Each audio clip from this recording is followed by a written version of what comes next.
Imagine a world without animals. Just think about it. It's weird, right?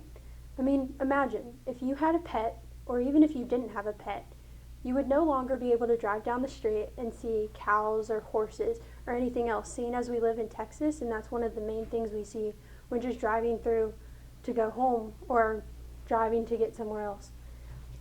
But imagine if we didn't have those animals anymore.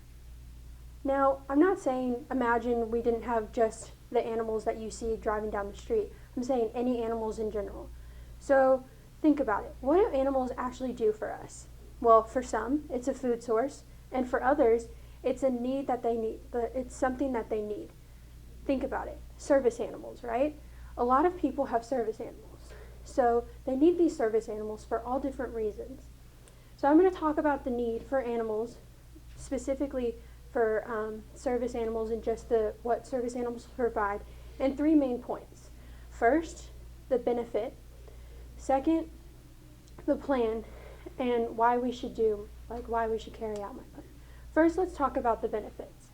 Studies have shown that animals, and specifically service animals, can alleviate stress, anxiety, depression, and a sense of loneliness.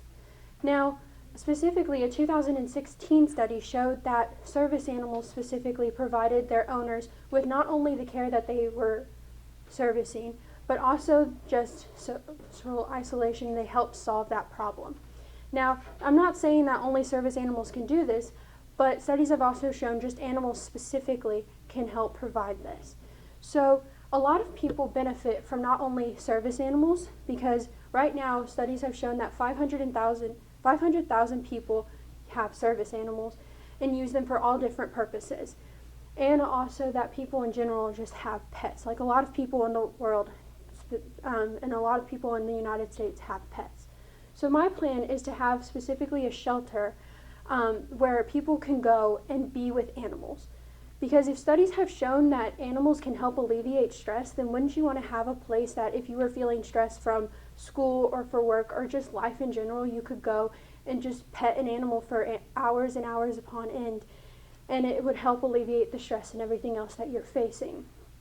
Now, with this, I was talking to the executive director of the Manor House, and I found that one problem within retirement homes is that they don't have very much companionship. Because think about it. There's not a lot of time that people can go and visit. If somebody has a job, they might not be able to go and visit the person that they know in the retirement house. So what this shelter could provide is a place for those people in the retirement home to go and get companionship for a while.